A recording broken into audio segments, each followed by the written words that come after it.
But we know that the child doesn't cry to entertain the parent. Но мы знаем, что ребенок плачет не с целью развлечь родителя. So the child it's not working, but the child is trying У ребенка не получается, но он пытается. something, which is to get the parent's attention. Он пытается получить внимание родителей. Right? Pay attention to me. Обратите на меня внимание. And this is at a very low level. This is often the very first reason why we people misbehave. И на нижнем уровне это одна из основных причин, почему вообще люди ведут себя недолжным образом. The only time when we don't want to be noticed Единственная ситуация, когда мы не хотим, чтобы на нас обращали внимание, is when we're doing something wrong. когда мы делаем что-то не так. The rest of the time we want people to notice us. Во всех остальных случаях мы хотим, чтобы нас люди другие замечали. It's good for us to know that other people know we are here.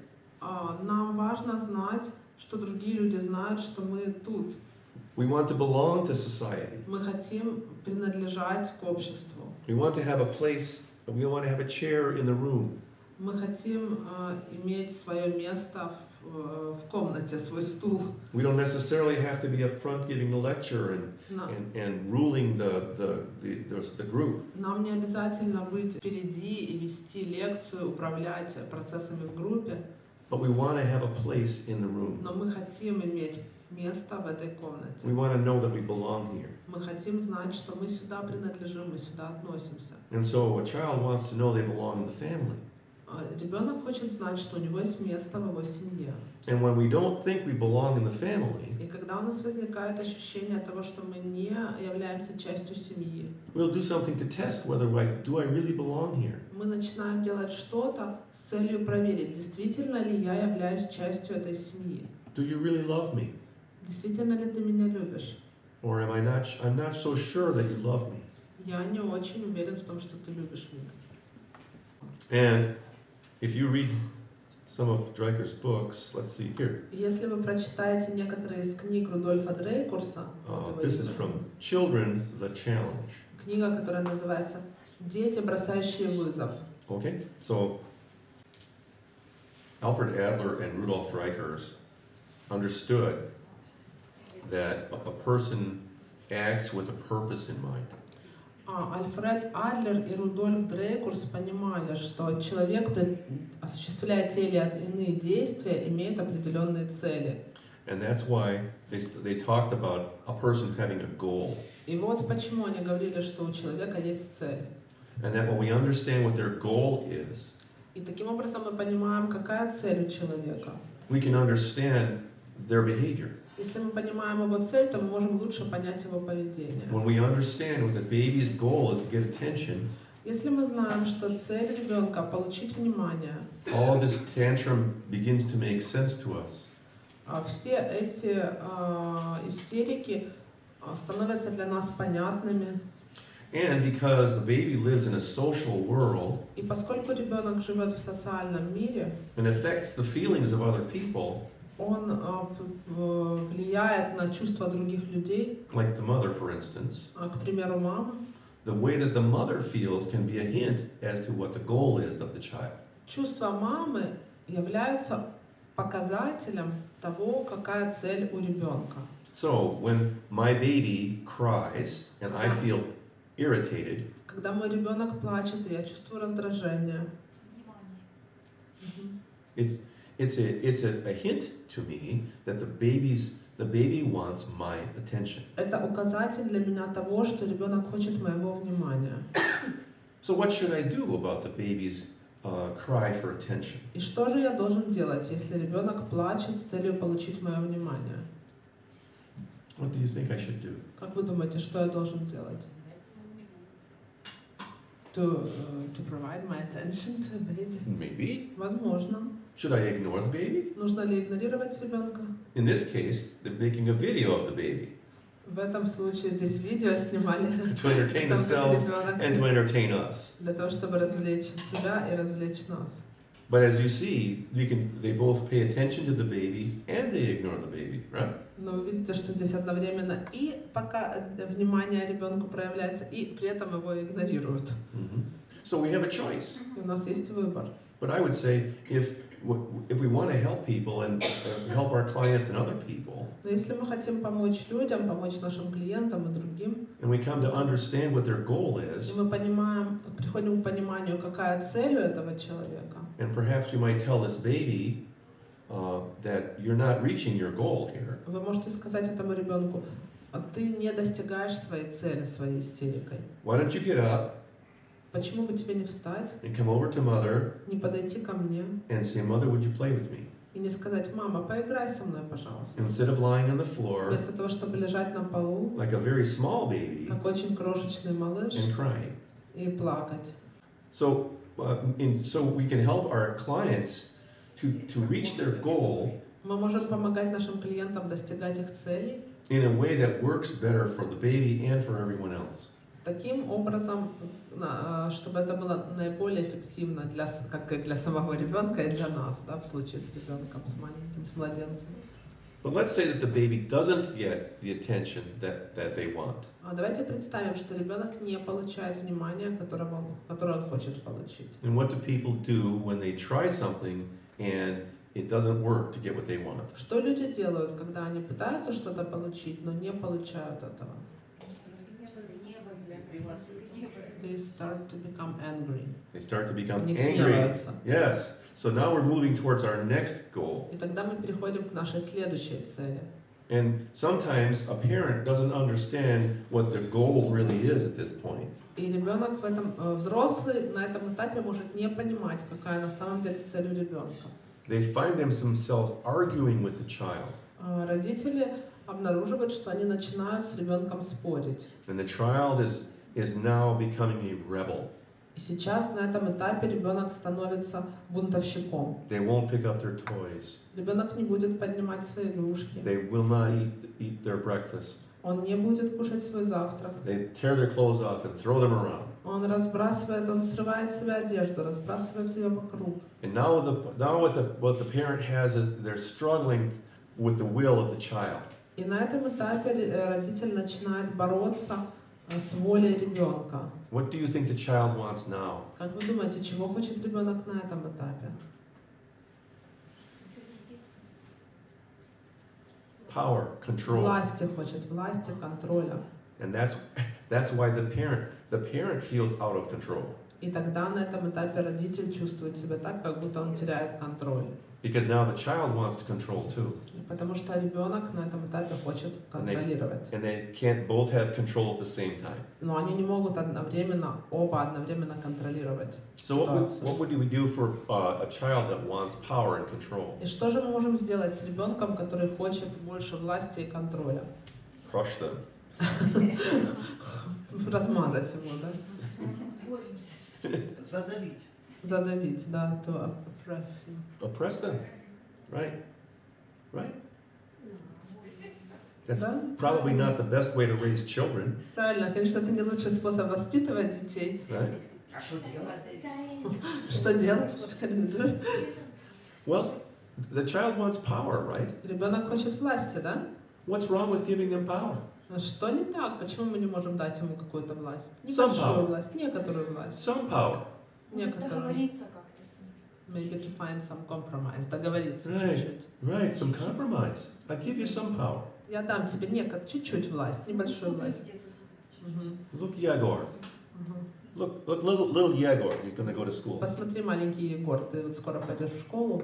Instead of fighting with Yegor about wearing a shirt, Вместо того, чтобы бороться с Егором о том, что он должен надеть рубашку, say, Yegor, would you like to wear the red shirt or the blue shirt? спросите у Егора: Егор, ты сегодня хочешь одеть красную футболку, рубашку или синюю? And little Yegor will forget that he's fighting with you about wearing a shirt at all. И маленький Егор вообще может забыть о том, что он с вами боролся за рубашку. Say, I will wear the red shirt today. И сказать: я сегодня одену красную рубашку. We are the adults, Но мы взрослые, and we are smarter than they are. и мы умнее, чем дети. And so but they are very creative too. Но они тоже очень творческие. And our tendency is not to try to crush their creativity either. И наша цель сейчас заключается не в том, чтобы разрушить их творческий потенциал, Because they may create a solution to a problem Возможно, они сами предложат решение проблемы, that we never thought of. о котором мы вообще даже не подозревали. But well, maybe we say, I'll tell you an example from my own life. Я сейчас приведу вам пример из моей жизни. I grew up going to church every Sunday. Я вырос в семье, где мы ходили в церковь каждое воскресенье. By the time I got to be about 13, К возрасту, когда мне было 13 лет, I was wondering what it was like to not have to go to church that morning. мне было интересно, что же будет, если я не пойду в церковь в воскресенье утром. So I told my parents, I don't feel like going to church today. И я сказала моим родителям, я сегодня не настроен идти в церковь. And they said, okay. И они сказали, хорошо. And they went off to church without me. И они пошли в церковь без меня. I never missed church again. Я больше никогда не пропускала церковь.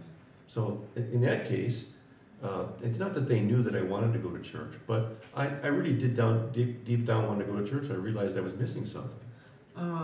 Но и я в глубине себя на самом деле хотел ходить в церковь. Я осознал, что я что-то потерял, когда я не пошел с ними. And perhaps little Yegor will decide to go to school if he doesn't get to be with his friends for a day. Маленький Егор может решить, что все-таки он пойдет в школу, если он потеряет возможность быть со своими друзьями в течение дня. Dreikers called this taking the sail out of their wind. In other words, we're taking away what he's pushing against. И тогда мы, как бы, если ребенок давит на нас, мы отодвигаемся немножко дальше. He can only fight you if you agree to fight. Ребенок может бороться с нами только если мы согласны бороться. If you're not going to fight him, there's no one for him to fight. Если мы не собираемся бороться, тогда ребенку не с кем бороться. So maybe he'll refuse to go. И, возможно, он откажется пойти. But what we're really talking about is small powers, not large powers. Но то, о чем мы говорим, заключается в том, что маленькая власть — это не большая власть. Most children are not going to demand complete control of the whole family. Большинство детей не будут требовать полного, полнейшего контроля над всей семьей. They might think they want full control. Они могут думать, что они хотели бы иметь полный контроль над всем. But when it gets put in their hand that they have to fix dinner and everything else, maybe they'll realize that they need some help. Но когда этот контроль передать им в их руки, и они осознают, что им нужно и готовить обед, и делать все остальное, они могут осознать, что, возможно, они предпочтут заниматься чем-то другим. Okay, for now. All right, so let me just say, we give small choices to the child to give them a sense of power. И мы даем ребенку возможность выбирать в малом, для того, чтобы передать ему чувство того, что у него есть власть. And often they'll be satisfied with that. И часто ребенка удовлетворит уже даже такая небольшая власть. But what if their bid for power is frustrated? Но что, если даже его стремление в обретении власти, если даже в этом он уже был фрустрирован? They don't get attention, Ребенок не получил внимания, and they are discouraged. и он разочарован, They become even more discouraged when they don't get any power. и он становится еще больше разочарован, если он не получает власть. Now what can they do? Что он еще может сделать? Now, Что он может делать? Он начинает проявлять агрессию и мстить. So he starts display his anger and revenge. right? That's what it says. We take revenge. We hurt people around us. И тут говорится, что на следующем этапе ребенок пытается мстить, он пытается причинять боль людям, которые находятся рядом с ним. And how does the parent feel when the child's goal is to hurt them? И что же чувствует родитель, когда целью ребенка является причинить ему боль? Написано боль. Pain. Pain. It hurts. Родителю больно. It hurts. It is painful because that's their goal. Поскольку это цель. Often the child gets old enough to know what hurts you. Часто ребенок уже достаточно взрослый, чтобы понимать, что именно причинит тебе боль. And they push the button that hurts us. И он начинает давить на эти кнопки, которые причиняют нам боль. Because they've been frustrated about getting attention. Потому что ребенок был разочарован, он не получил внимания. And they don't have much control over anything in the У него family. нету контроля над тем, что происходит в семье. All they can do now is hurt. И все, что он может делать на данном этапе, это причинять боль. What can a parent do about this? И что же родитель может сделать об этом? Well, it's not cute now, is it? Сейчас уже не приносит удовольствия. То, This что is not just происходит. like a tantrum of a little baby rolling on the Это floor. уже не будет чем-то таким милым, как истерика ребенка, катающегося по полу. It's not even a struggle for the control of the family. Это уже даже не борьба за контроль в семье. No, it's painful. Сейчас это уже больно. Well, I think it's getting more difficult for us to think about what you should do. И на этом этапе становится еще сложнее определить, что именно мы можем делать. But I think it's reasonable for us to admit that it hurts. И тогда целесообразно на этом этапе признавать, что нам больно. Like the children says, I hate you. What do you think of that? Когда ребенок говорит, я ненавижу тебя, что вы можете подумать об этом? I think it makes sense for us to admit that it's painful. It makes me sad when you say that you hate me. И разумно, с моей точки зрения, признать, что это больно, признать, что мне больно, когда ты говоришь, что ты ненавидишь меня. But again, I don't want to say that this is the only answer when Я не we're хочу сказать, что это единственный ответ, единственный правильный ответ на такую ситуацию. at this point. Well, let's just say the revenge doesn't get them what they want either. И And давайте предположим, что их попытки отомстить родителям не приводят ни к чему все равно. they're even more frustrated. И они чувствуют еще больше разочарования. And so are the parents. The parents are И more родители frustrated тоже too. чувствуют больше разочарования. And how does the parent feel at this point when this child is exhausted everything that they could try to do? И как же чувствует себя родитель, когда ребенок уже продемонстрировал ему все, что он мог бы сделать?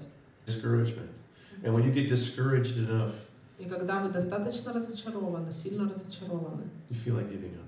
и вы готовы уже сдаться. What can we do? Что Nothing. же мы можем сделать? Ничего не можем сделать. Because that's largely what the child is doing. The child is giving up too. Потому что это очень сильно отображает то, что происходит с ребенком. Ребенок тоже сдается. What can we do? Что же мы можем сделать на этом этапе?